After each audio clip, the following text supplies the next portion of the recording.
जय श्री लक्ष्मी नारायण मेरे प्यारे दोस्तों। स्वागत है आप सभी का आपके अपने YouTube चैनल हरिनाम धारा पर। दोस्तों, आज हम एक ऐसे विषय पर चर्चा करने जा रहे हैं जो हमारे आध्यात्मिक जीवन की नींव को मजबूत करता है और हमें अनगिनत जन्मों के पापों के बोझ से मुक्त करने की शक्ति भी रखता है।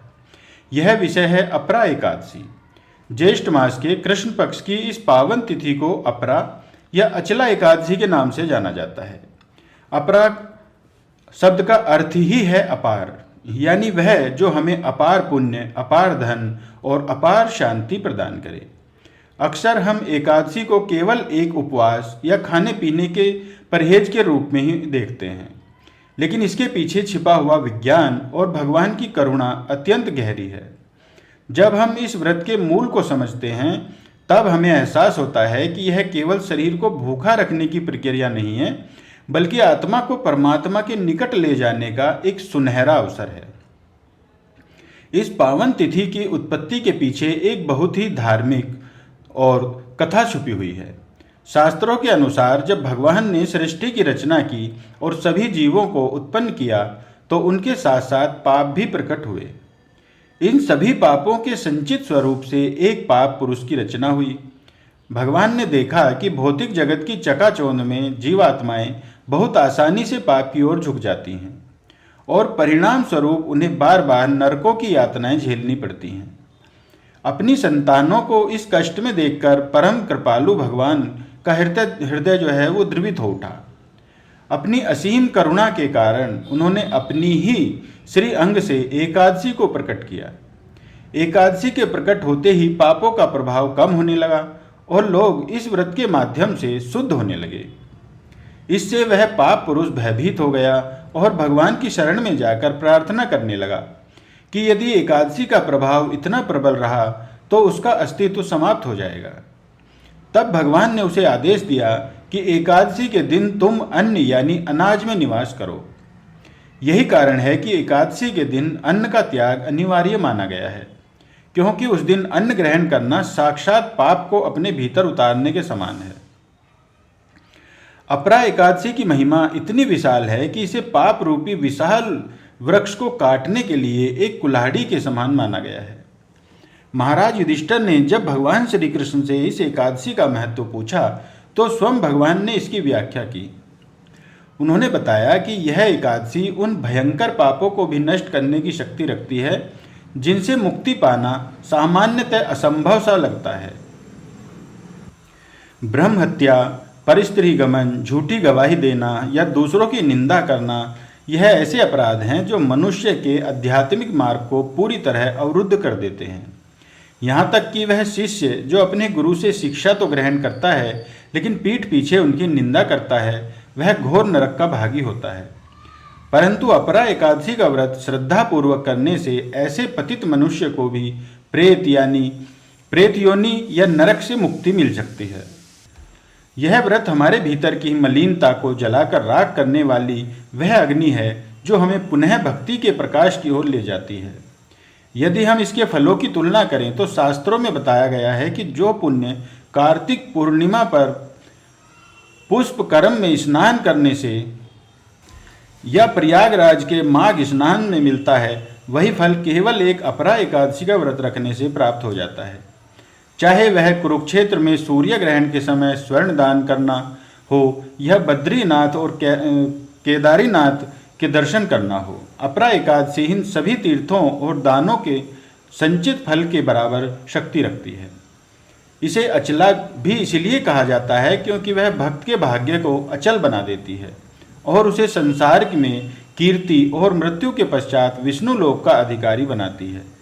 यह व्रत केवल बाहरी कर्मकांड नहीं है, बल्कि यह हमारे मन को अनुशासित करने और इंद्रियों पर विजय प्राप्त करने का एक आध्यात्मिक प्रशिक्षण है।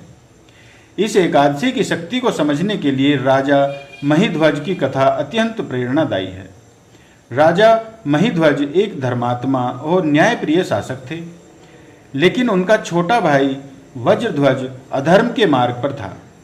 ईर्ष्या के वशीभूत होकर वज्रध्वज ने अपने बड़े भाई की हत्या कर दी और उनके शव को एक पीपल के नीचे दबा दिया। अकाल मृत्यु के कारण राजा महिध्वज प्रेत बनकर उसी पीपल पर रहने लगे और वहां से गुजरने वालों को डराने लगे। एक दिन वहां से धौम्य ऋषि गुजरे। उन्होंने अपने तपोबल से राजा के पिछले जन्म और उसकी वर्तमान दुर्गति का कारण जान लिया। ऋषि के हृदय में करुणा जागी और उन्होंने राजा को उस प्रेत योनि से मुक्त करने का संकल्प लिया। ऋषि ने स्वयं अपरा एकादशी का व्रत किया और उसका सारा पुण्य उस प्रेत आत्मा को दान कर दिया।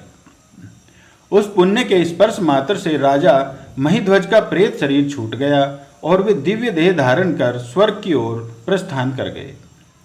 यह कथा हमें सिखाती है कि एकादशी का पुण्य इतना सामर्थ्यवान है कि वह दूसरों के उद्धार का कारण भी बन सकता है।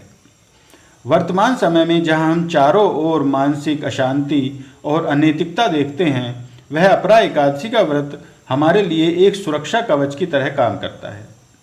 जब हम अपनी जिह्वा पर नियंत्रण रखते हैं और अन्न का त्याग करते हैं तो हमारे भीतर की सात्विकता जागृत होती है। यह व्रत हमें सिखाता है कि हम केवल खाने पीने के लिए नहीं जन्मे हैं, बल्कि हमारा वास्तविक लक्ष्य आत्म साक्षात्कार है।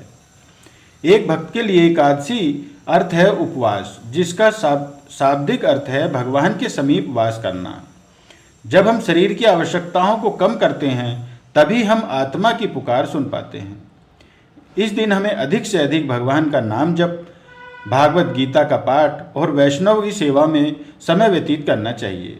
विशेष रूप से युवाओं के लिए जो आज अपनी पहचान और कैरियर की दौड़ में उलझे हुए हैं, वहाँ एकादशी का अनुशासन उन्हें मानसिक स्पष्टता और इच्छा शक्ति प्रदान कर सकता है।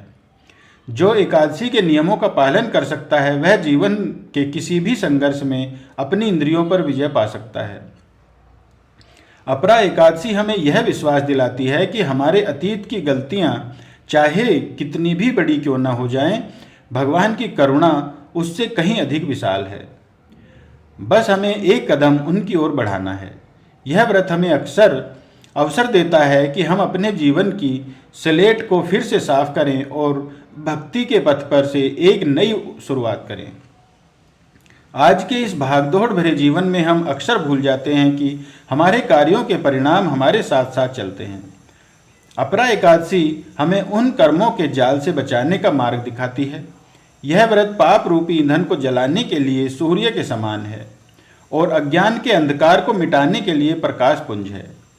जो मनुष्य श्रद्धा और विश्वास के साथ भगवान जनार्दन का पूजन करते हैं और अपरा एकादशी का पालन करते हैं, वे न केवल इस लोक में सुख और ऐश्वर्य प्राप्त करते हैं, बल्कि अंततः उस दिव्य धाम को प्राप्त करते हैं जहाँ से फिर लौटकर इस दुखमय संसार में नहीं आना पड़ता है। अतः इस अपरा एकादशी पर आइए हम सब मिलकर एक संकल्प लें। हम केवल भूखे रहने का उपवास नहीं करेंगे, बल्कि अपने क्रोध, लोभ और अहंकार का त्याग करेंगे। हम वाणी से किसी का हृदय न दुखाएंगे और मन को सदैव भगवान श्री कृष्ण के चरणों में लगाएंगे। इस ओर हमारे आचार्य हमेशा हमें यही सिखाते हैं कि भक्ति का मार्ग सरल है, बशर्ते हमें शास्त्र सम्मत विधियों का पालन करना होगा।